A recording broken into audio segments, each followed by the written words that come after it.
Carlo Ancelotti va-t-il sacrifier sur l'autel des stars le pauvre Rodrigo? Demain soir, bien sûr, City Real, énorme affiche de ces playoffs, de ces barrages en Ligue des Champions. Ce sera sur RMC. Le Brésilien était titulaire, Fred, samedi contre l'Atlético de Madrid. Mais aujourd'hui, les questions se posent alors qu'il est loin d'être le moins bon des quatre avec le Real. Bellingham, Vinicius, Mbappé et donc Rodrigo. En tout cas, contre l'Atlético, il a été le meilleur. C'est-à-dire que tactiquement, c'est quelqu'un de très fort. Il est plus fort que Vinicius, par exemple. Vinicius est très bon techniquement, il est virevoltant. Il a une vision du jeu qui est quand même beaucoup plus élaborée et plus fine, Rodrigo.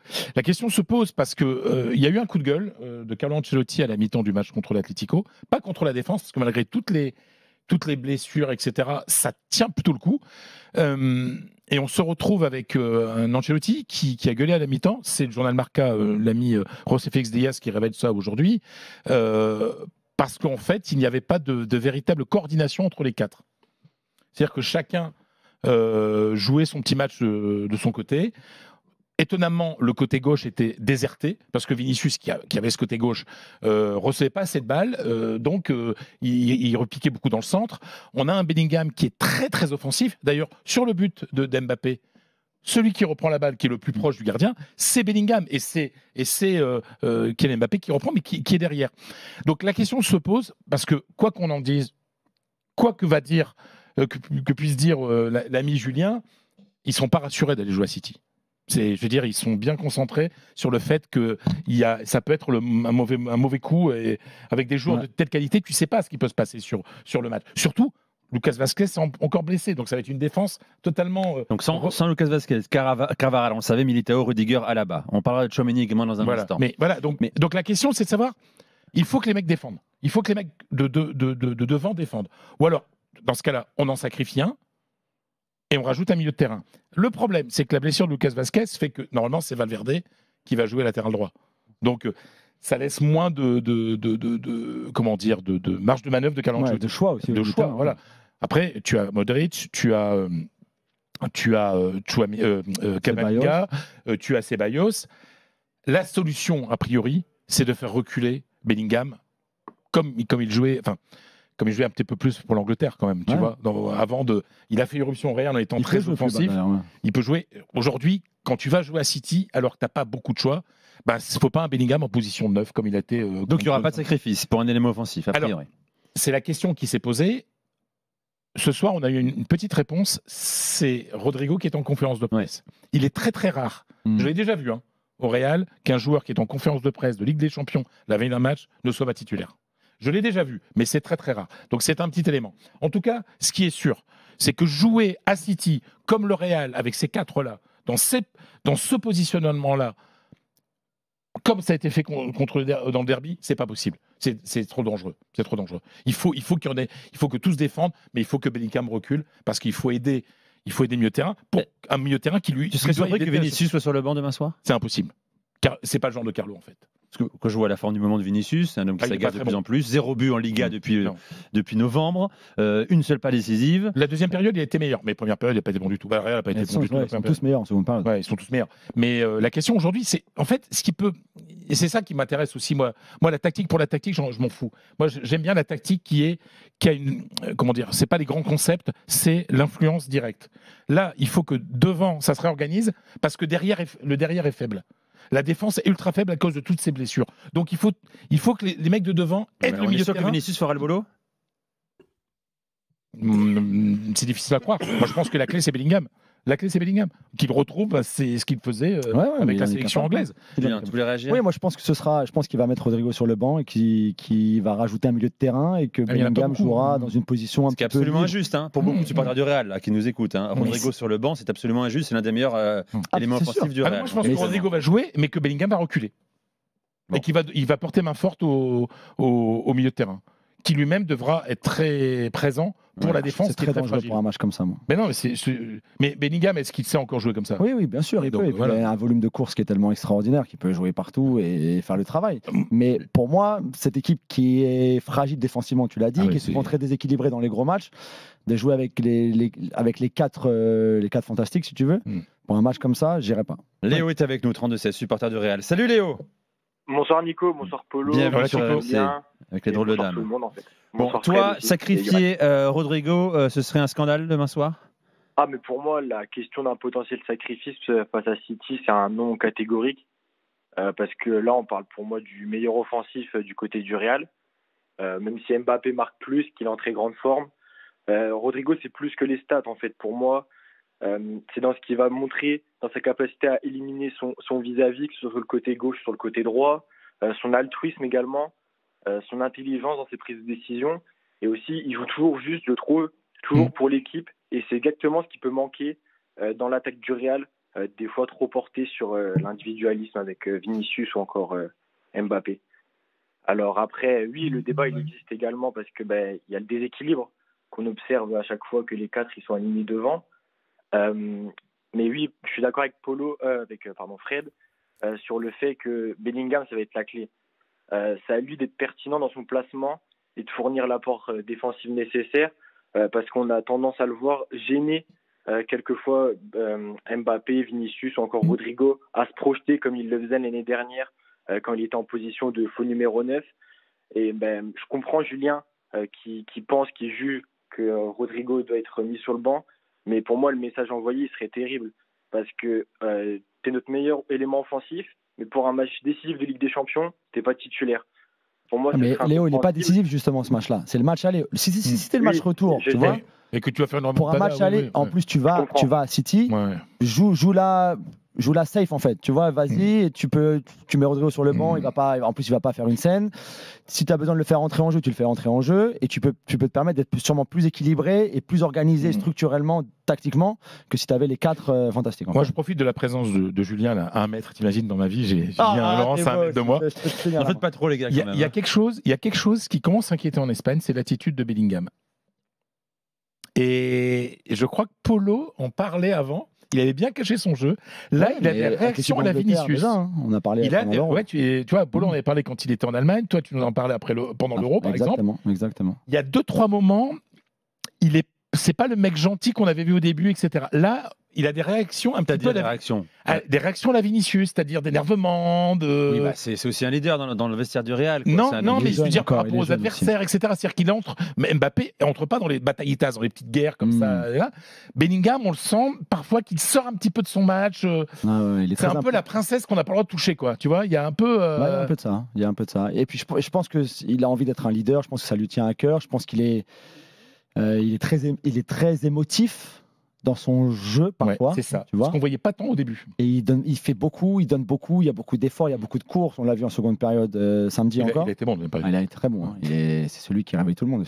Alors je remercie Léo d'avoir fait le 32-16. À très vite Léo, bon match demain soir. Croyez-vous à un réveil de City face au Real Madrid? On en a parlé la semaine dernière évidemment. Tu nous as rappelé que City n'avait battu personne quasiment en Ligue des Champions cette saison. Alors pourquoi City se réveillerait demain soir face au leader de la Liga?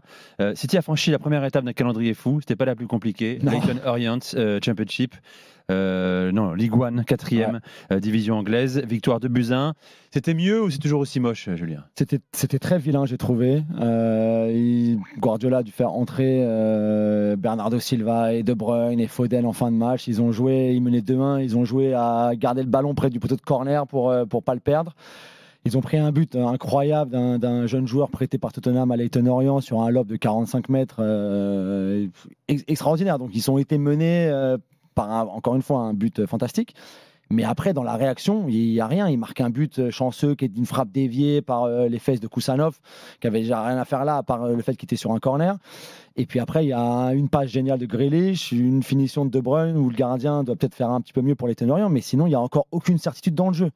Mais finalement, c'est peut-être la première fois que City, sous Guardiola en tout cas, arrive dans un match pareil dans la position de l'outsider, de l'équipe finalement où tout le monde se dit voilà, ils sont moins forts, l'adversaire est meilleur, c'est le Real, c'est Mbappé, c'est Vinicius, c'est Bellingham, etc. Et je pense que ça, finalement, c'est la meilleure chance qu'ils ont de l'emporter sur les deux matchs. C'est le discours de Guardiola d'ailleurs. Mais de toute façon, mais en plus, il n'y a rien qui va. Donc, ils ont des blessés, ils ont recruté Nico Gonzalez pour 60 millions d'euros. Premier match, il sort au bout de 20 minutes. Donc, il n'y a rien qui va. Il n'y a rien qui va depuis très longtemps maintenant. Mais finalement, peut-être que le fait que rien n'aille, ou que rien, ça peut jouer en leur faveur finalement. D'abord ce match avec moins de pression que les années précédentes. Ça, c'est évident. C'est limite du bonus. Quoi. Si on passe, c'est merveilleux. Si on passe pas, quelque part, c'est une forme de normalité, étant donné les derniers mois. Quoi. Et puis après, je pense que ça restera quand même un camouflet pour le City, sortir sûr, en barrage avec des champions. C'est sûr, mais mais t'es éliminé par le Real, qui est le champion en titre. Oui. C'est sûr, mais après, quand tu vois la défense du Real aussi, si t'es Haaland, si t'es De Bruyne, si t'es Savinho, si t'es Grealish, je sais pas qui va jouer, mais tu te dis, il y a quelque chose à faire. Tu vois, il y aura des espaces, il y aura des occasions. D'accord, il y a Courtois dans les buts, mais le reste, c'est très prenable, même sur cette équipe de City-là qui est encore convalescente. Bon. Comment vous voyez ce duel là, entre un City malade et un Real qu'on peut juger pour l'instant sur vitesse de croisière, tranquille. C'est pas encore énervé réellement. On a du mal à qualifier pour l'instant d'une saison du Real. Tu l'as dit, la défense, demain soir, la défense. Des matchs aller-retour comme ça, pour moi, c'est du 50-50. C'est une grosse affiche, évidemment. Certains diraient, non, mais on peut très bien dire que le Real est en forme et que le Real doit passer, que c'est scandaleux s'il passe pas, etc. Moi, je regarde toujours la qualité de l'effectif. Oui, on ne peut pas retrouver aujourd'hui, en tout cas dans le foot moderne, les équipes sont des Formule 1, c'est très difficile du jour au lendemain de se retrouver, mais au niveau de la motivation, il n'y aura pas de problème. Il suffit aussi, entre guillemets, de rester dans la course, justement, parce que j'ai utilisé les métaphores de la Formule 1, pour ne pas être éliminé. Il ne faut pas se prendre de raclée, il faut tenir le moment. Si on perd 2-1, c'est pas si grave que ça. Il faut voir, il y a différents scénarios possibles. Moi, ce qui m'intéresse, c'est que ça arrive, c'est un débat qui n'a pas été lancé beaucoup, je trouve, c'est que ça arrive en 16e de finale, finalement, de la Ligue des Champions, et beaucoup de personnes pensaient qu'on allait retrouver les mêmes équipes, finalement, plus tard. Ben non, on va les retrouver dès les 16e de finale, et moi, je trouve ça bien. Ce qui est intéressant également, c'est que c'est quoi, finalement, le Real cette saison contre des gros clubs? Bon, c'est pas bien. Tu as perdu contre Liverpool, contre Milan, tu as fait 2 nuls contre l'Atlético de Madrid en championnat, tu as pris des volées contre le Barça. On va aussi, encore une fois, découvrir ce Real face à un gros d'Europe, même s'il est malade, même s'il est pas encore en convalescence, Fredo. Ça, c'est une zone d'inconnu également. C'est inconnu, mais surtout la défense de demain soir, c'est pas très compliqué à trouver, à moins que Ancelotti invente un truc. C'est Mendy, parce que je pense que ce sera plutôt Mendy que Fran Garcia, parce que il faut un mec plus défensif. C'est Tchouaméni, c'est Asensio avec un C au bout, qui est vraiment très fort. Enfin, le mec, il est au Castilla. Hein. Il a pas de dossard de la première équipe. Hein. Ouais. C'est un type de troisième division. Hein. Ce qu'on appelle la Primera Federación, mais c'est 3e division. Et puis Valverde, on va dire que même en latéral droit, il est tellement fort, il sait tout faire, quoi. Mais je veux dire, c'est une défense qui est quand même assez qui n'a pas l'habitude de jouer ensemble. Mais même plus que la défense, moi je trouve que dans les gros matchs, ce qu'on évoquait, c'est que ton équilibre et ta structure, elle est exposée beaucoup plus facilement que contre les clubs de Liga où tu peux toujours gérer et avec des individualités. Et avec le ballon, tu feras la différence. Là, le bon côté des choses, c'est que City, ils ont les mêmes problèmes. C'est qu'ils sont exposés hyper facilement en transition. Donc tu peux à la limite leur laisser le ballon. Ils savent faire, le Real. Mais 2 lignes de 4, une ligne de 2, et tu te débrouilles et tu contiens, et parce qu'ils ont du mal à changer de rythme aussi, City, dernièrement. Et à l'inverse, en transition, ils se font planter comme pas possible. Donc tu dis à Mbappé et à Vinicius de faire les courses nécessaires, pas faire des grandes courses défensives, mais au moins te placer sur les lignes de passe, ils sont quand même capables de le faire.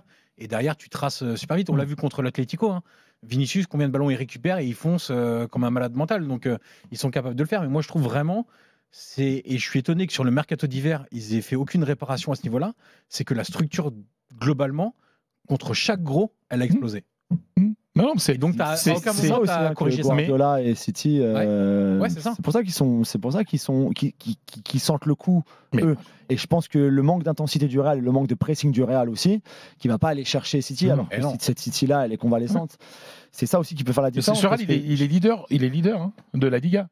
Ouais, il est leader de la Liga, et en Ligue des Champions, c'est quand même très compliqué. C'est ça qui peut donner aussi un match un peu plan-plan, parce que le Real peut se contenter de laisser le ballon à City et d'être un bon bloc. Mais après, ça peut être un match avec plein de buts. De toute façon, ça va être super à voir, mais ça peut être un match avec plein de buts aussi, vu l'état des défenses, vu la qualité des attaquants. Et on se souvient dans l'histoire récente. Même l'année dernière, il y a 3-3 à l'aller. Donc, moi, j'ai très envie que des leaders historiques de City peuvent demain soir élever leur niveau de jeu exceptionnellement. Je pense à De Bruyne, à Bernardo Silva, qu'on a vu cramer rôti au parc contre le Paris Saint-Germain. Tu crois que sur un soir comme ça, ils sont capables d'élever à nouveau? Ouais, je pense que le manque d'intensité du Real, parce qu'on l'a déjà dit la dernière fois, les matchs où City perd et où City perd beaucoup, c'est contre des équipes qui courent finalement beaucoup plus que les joueurs de City. C'est ce manque d'intensité-là qui a fait la force de cette équipe de Guardiola.